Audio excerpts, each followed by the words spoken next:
Bom dia, pessoal. O tema de hoje é somas de progressão geométrica e a gente vai fazer algo parecido com o que a gente fez com soma de progressão aritmética. É, o que a gente fez no caso de progressão aritmética, a gente usou aquela história lá de Gauss, né? Gauss ele percebeu uma relação que existia entre termos equidistantes das pontas, né, de uma progressão aritmética e falou, bom, é melhor a gente fazer a média então dos termos extremos e multiplicar pelo número de termos.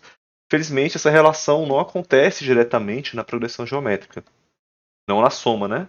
Acontece no produtório, no entanto. A gente não vai estudar muito produtório. Então, no caso das somas de PG, o que a gente vai fazer para determinar a soma dos termos iniciais numa progressão geométrica é usar um pouquinho de criatividade algébrica. Essa soma se faz importante em várias áreas da matemática, tá, gente? Ela serve de base para teorias assim que muitos de vocês nem vão estudar, mas enfim, existe uma importância na soma de progressão geométrica, tá? Existem aplicações também, a gente vai estudar com os exercícios, tá?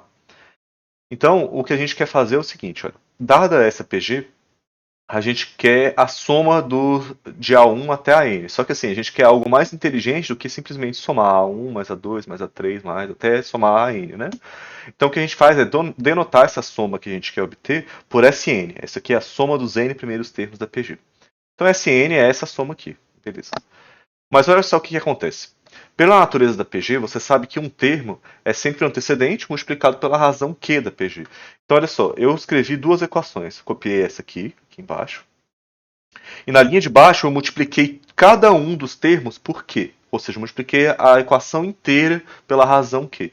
O que acontece é que esse A1, eu posso imaginar que ele, multiplicado por Q, ele foi deslocado uma posição para a direita. Por quê? A1 vezes Q é exatamente igual a A2. O A2 vezes Q é exatamente igual ao A3. Toda vez que eu estou agrupando os termos que são iguais aqui. Então, multiplicando por Q, eu consigo igualar os termos dessa segunda equação aqui a alguns dos termos da primeira equação. Todos esses caras que estão dentro da mesma caixa cinza são iguais, concorda? Olha, o A3 é pegar o A2 e multiplicar por quê? O A2 é multiplicar o A1 por quê? O AN é multiplicar o termo anterior a ele por quê? Então todo mundo tem um par, exceto essas pontas, o A1 e o ANQ. Então o que a gente faz? Como todo mundo tem um par aqui, e eu não queria ter que fazer essas somas todas, eu subtraio uma equação da outra. Então o que eu vou fazer vai ser subtrair a primeira equação da segunda, ou seja, fazer a segunda menos a primeira, né? Quando você faz isso, ó, a segunda equação menos a primeira, esses termos que são iguais dentro das caixas cinzas cancelam todos, ou seja, todo esse miolo das duas equações se cancela. Só sobra quem? A NQ menos A1. Tá aqui, ó. A NQ menos A1. E do lado esquerdo fica QSN menos SN. Então o que a gente vai fazer agora é isolar esse termo SN, que é o que a gente quer descobrir, né?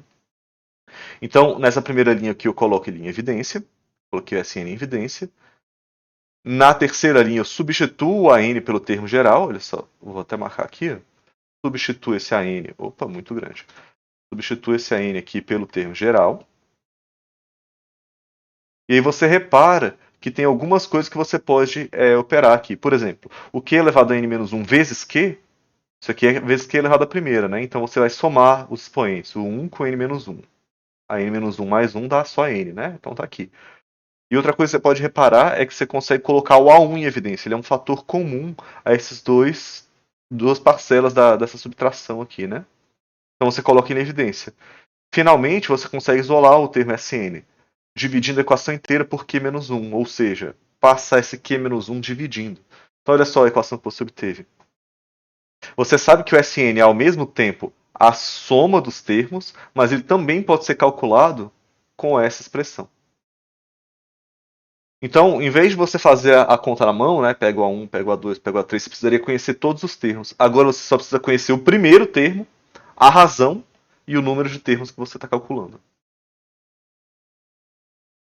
Parece um pouco abstrato, então a gente vai fazer alguns exemplos de como a gente utiliza essa expressão e comparar com a soma feita na mão. Né? Eu vou chamar de o método Homens das Cavernas. Olha só. Se a pessoa pedisse para você, ó, qual é a soma dos 8 primeiros termos dessa PG aqui? 1, 2, 4, 8, ou seja, é uma PG com termo inicial 1 e razão 2, porque estamos multiplicando por 2 para obter o próximo termo. Se você usar essa formulinha que eu copiei aqui para você, ó, que a gente acabou de demonstrar, basta você substituir o A1 e o Q, nos lugares deles, né? A1 e Q, valem 1 e 2, respectivamente, aqui. E você quer os 8 primeiros termos da PG. Então você quer a soma dos 8 primeiros termos. Substitua o N por 8. Então basta você fazer essa conta aqui. Ó. 2 menos 1 dá 1, né? Então a única coisa que sobra é esse 2 oitava menos 1. 2 oitava 256 menos 1, 255. No método da força bruta, né, Homens das Cavernas lá, você vai ter que achar quem são os 8 primeiros termos, que eu já escrevi para vocês aqui, e somar na mão 1 a 1, para dar o mesmo resultado. É claro que aqui você olha e fala, mas é uma conta pequenininha, eu prefiro fazer isso do que memorizar esse aqui. Aí, se eu pedisse para você calcular os 20 primeiros termos, você rapidamente vai mudar de ideia. Nesse método não muda nada, né? Você só vai trocar esse 8 aqui por um 20. Talvez fazer a calculadora. Usar a calculadora para achar o resultado. E aqui você ia ter que escrever 20 termos e usar a calculadora do mesmo jeito. Então, assim, recomendo fortemente que você use isso. Tem situações em que é quase humanamente impossível você fazer a conta na mão, tá? Sendo preferível você usar essa fórmula que a gente demonstrou agora. Então, vamos mudar um pouquinho.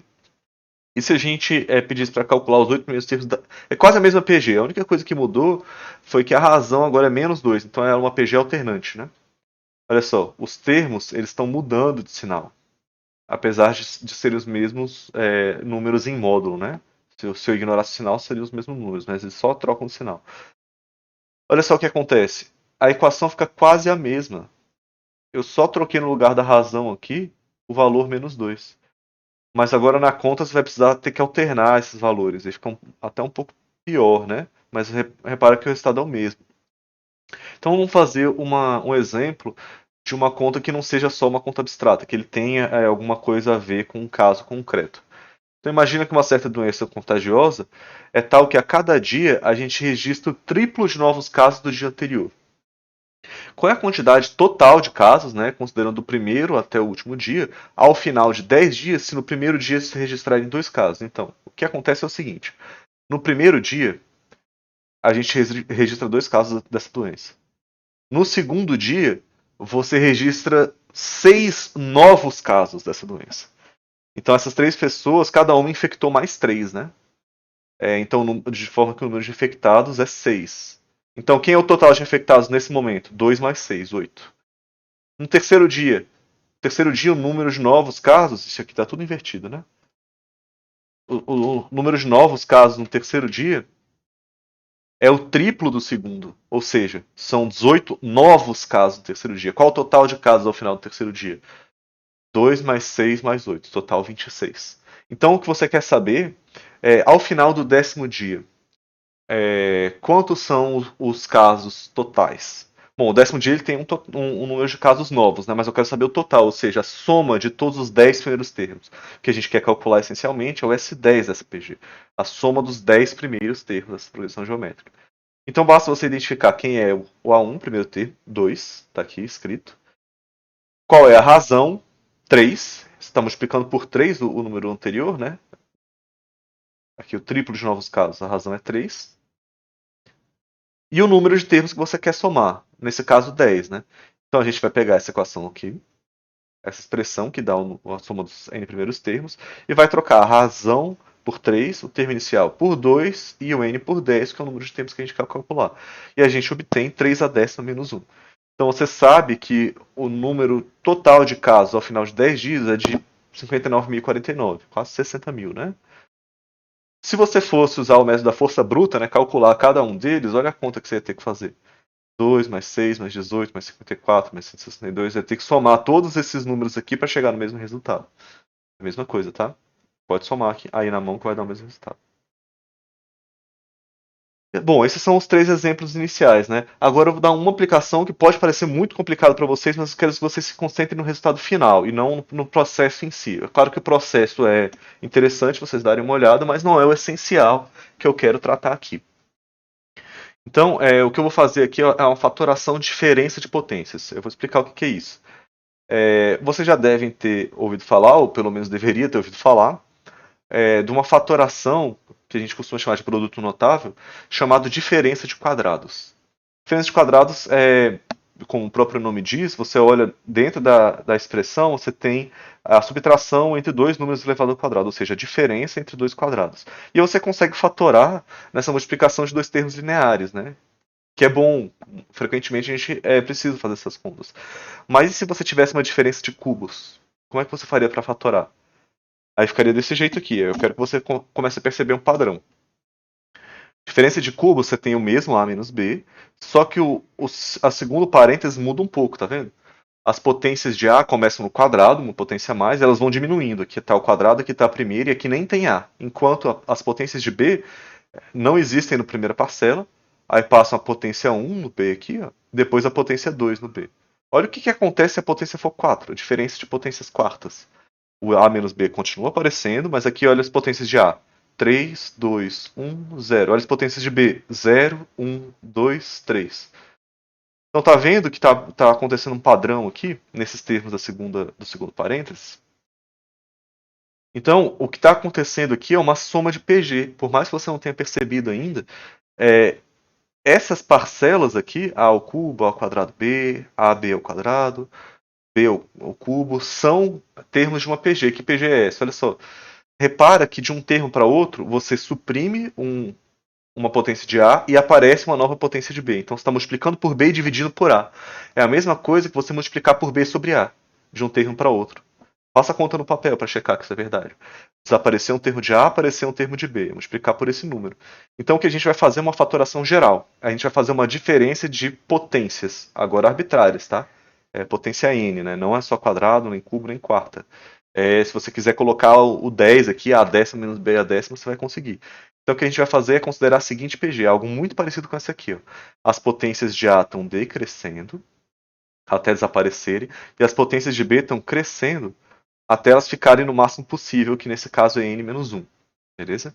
1 a menos do que a potência que eu quero calcular, tá vendo? 1 a menos do que a potência que eu quero calcular. Então a gente vai considerar essa PG que tem termo inicial, aqui está errado, né? Termo inicial a n menos 1 e razão B sobre A. Beleza? Então vamos calcular os n primeiros termos dessa PG. Olha só, eu quero somar o AN menos 1 até o último termo. Se você substituir o lado esquerdo pela expressão de soma, você vai ter que substituir o A1 e a razão, e vai ter que fazer um pouco de trabalho algébrico aí para conseguir simplificar essa coisa a esse ponto. Quando você simplificar esse ponto, você pega esse A menos B e multiplica a equação inteira por A menos B, ou seja, você passa esse A menos B multiplicando para o lado direito. Olha só o que aparece. A diferença entre potências n vai ser aquele menos A menos B, vezes a soma daquela PG. Isso aqui é útil para fazer algumas fatorações, tá, pessoal? E a gente pode entrar em detalhes mais tarde. Mas, por enquanto, eu quero que você faça os exercícios do livro. Eu peço que vocês façam os exercícios do 111 até o 117 do volume 4 do livro que está lá no Classroom. É por isso que existe esse D aqui antes. E por enquanto é só, pessoal. Valeu e até a aula de exercícios.